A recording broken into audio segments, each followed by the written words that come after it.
Welcome to episode 406. Today we're still vibing on the how much do you want to pay question, which is sort of like the default that some people fall into when you're talking with a customer, you guys are negotiating, they've given a low ball offer, you're exasperated, and then you just say, how much do you want to pay? How much do you think is worth that whole approach? So today's going to be the final installment, and we're going to be looking at the question, how much do you want to pay?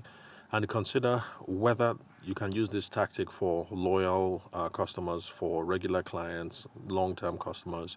I mean, your homeboys and your homegirls, basically. Because we do get thrown in those situations where there are people that have done business with us time and time and time again, and then eventually they say, hey guy, can you do me a solid? I know I've been paying 250k over the last 3-4 years that I've been doing business, but can you do me a solid? Can you cut it down to 180? Can you cut it down to 200? Blah blah blah. And then you guys start haggling back and forth, because sometimes circumstances change for our loyal customers, and they want us to scratch their back and to do something for them. Then, of course, we're left in that position of wondering, do we cut them some slack? Let's say for those of us who are photographers or videographers, so let's say we've been doing the end of year party for them every year, 250k or 500k, whatever. So do we take that cut back, go from 500 to 300, or to go from 250 to 180, or whatever? So those are the larger questions that we have to consider when we're thinking about this approach. How much do you want to pay? This how much do you want to pay tactic. See how it applies to loyal clients, regular clients, your loyal customers, your fans, or whatever it is that you want to call them. So this tactics and all the questions that we've talking about surrounding its use and when to use them. So like I said, they come up when we have regular fans and they want you to cut some slack, basically, so that they can keep doing business with you. So most likely they've come up, it's another transaction. Like in the example that I gave, you're a photographer or a video guy, it's end of year party. You may have met them through weddings, but if you do a good job, eventually you're able to transfer from weddings into other stuff. So that's an example of how I say that weddings don't have to be one and done. That the fact that you covered the wedding for them, or planned the wedding for them, or MC the wedding for them, doesn't mean that you collect that check and you never get to do business with them again, because there are other spheres, other aspects that you guys can end up doing business with together. So some business people, like I said in previous podcasts, they use the how much do you want to pay tactic as a ploy when you guys have an impasse, and they're hoping that when you do that, the other person is going to now try and do what is fair, and hopefully the idea of a fair price is going to be closer to what you think. Now, sometimes professionals don't want to give a price in this situation because deep down they think that the price is too high, and they have negative self-talk like, I'll never pay X amount for, so on. So, and I've already said in previous podcasts that if this is the case, we have to get this negative self-talk out of the way. You have to get sold on your product first. So you have to get yourself out of the equation, and you have to get sold on your product first. So it's either you are the bomb at what you do, or you're not. If you're not the bomb, then you have to make sure that you work on the technical aspects of your product or your service, so that you can state your prices confidently. And then remember that it's not about you, it's about market validation. I think that's what we said on previous podcasts, maybe 2 or 3 episodes ago. So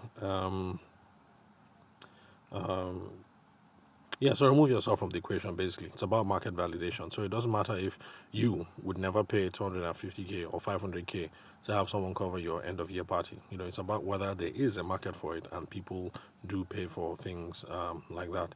So bottom line, let's make sure that our product or service is an ethical and efficient one, and that we provide value to our clients. This is important because it's going to give you the backbone for carrying out this current conversation and future conversations around pricing, whether you are faced with new people who are trying to bid down the price, or for loyal people who are saying, hey guys, can you guys Can you cut the price? Can you help me out here? So basically, all that I'm trying to say is that prices aren't arbitrary. They're tied to the cost of delivering the service. They're tied to prevailing economic conditions. There are lots of things that go into delivering a price. It's like a recent bid that I was discussing with my video guy, Shogun. That was for live streaming for one of our corporate clients. And we put up a number, and they didn't like it, and it's something that we had to let go of eventually because like Shegun said, cost of living has gone up. We pay the boys a whole lot more, and then stuff like that. So there's no point taking this gig and then you're going in the red, or there's not much of a room for profit left, because after all, as the heads in the business, you guys have to take home something. And then, of course, you also have to settle inland revenue, value added tax, and all those other stuff. So prices aren't arbitrary. These are the things that go into it. So these are the sorts of justifications that go into why we should be able to stand our ground. So realize that your prices aren't arbitrary. They're tied to cost of delivering the service. They're tied to prevailing economic conditions. You also have to have a bomb product or service. You have to be the bomb diggity, so that you don't quiver when you call your price. And then you also have to get the head trash out of the way. It's not about you. It's about whether there is market support for that price, if people pay for that price. So from a technical and a substance-driven standpoint, or should I say technical or substance? I mean, basically, all the back-end stuff.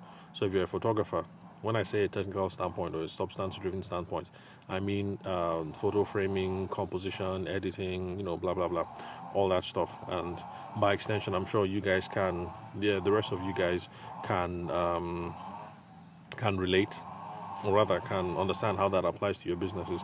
Oh, sorry, before I continue, apologies for the weird noise in the background. That's because the neighbors are, for some reason, they're getting the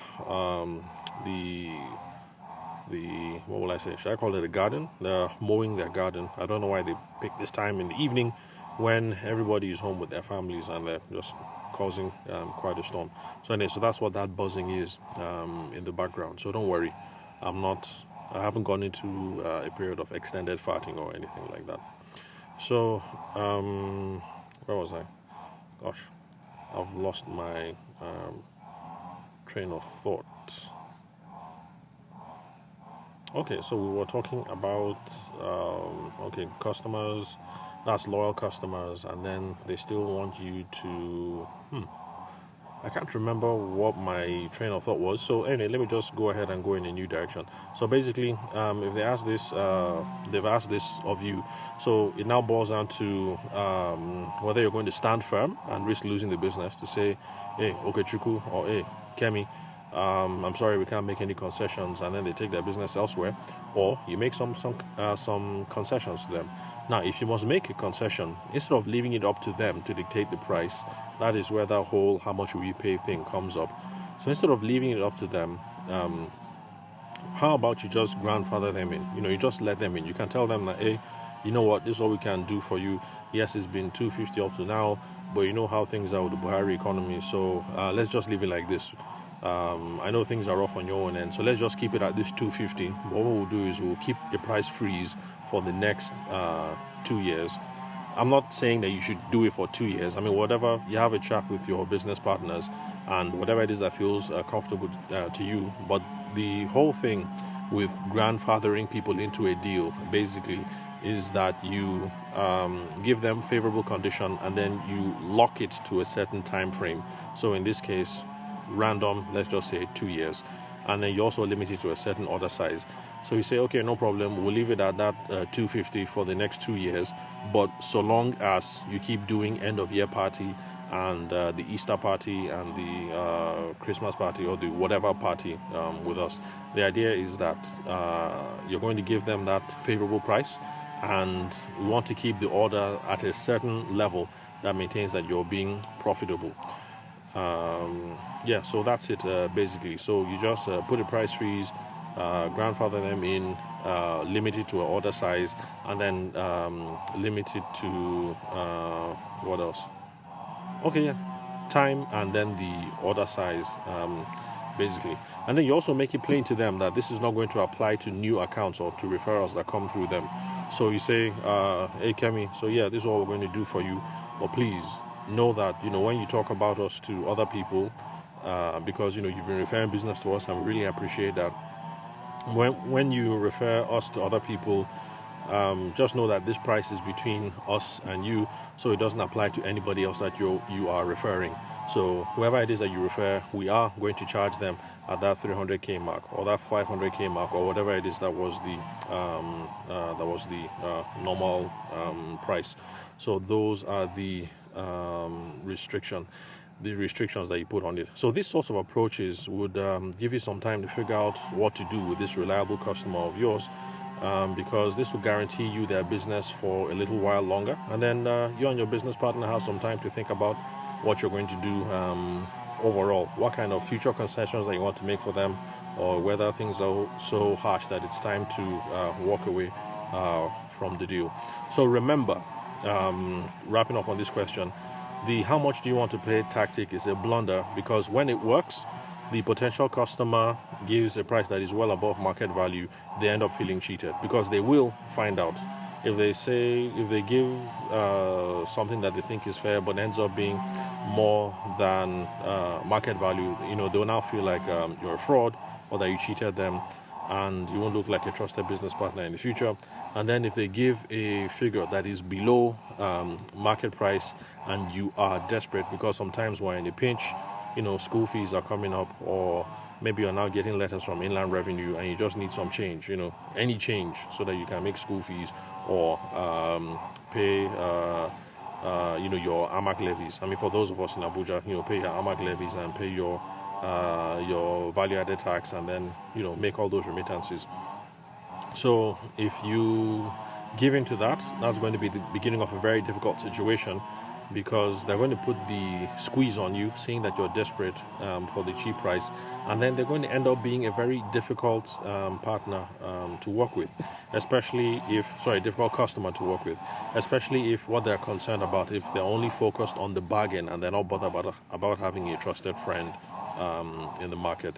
So summary, whenever we're talking about pricing and stuff like that, just remember that you are the professional and you shouldn't be afraid to name a price, because your price is not arbitrary. You're not pulling it out of the sky. So thank you very much for listening to today's show. I'll catch you guys at the next recording.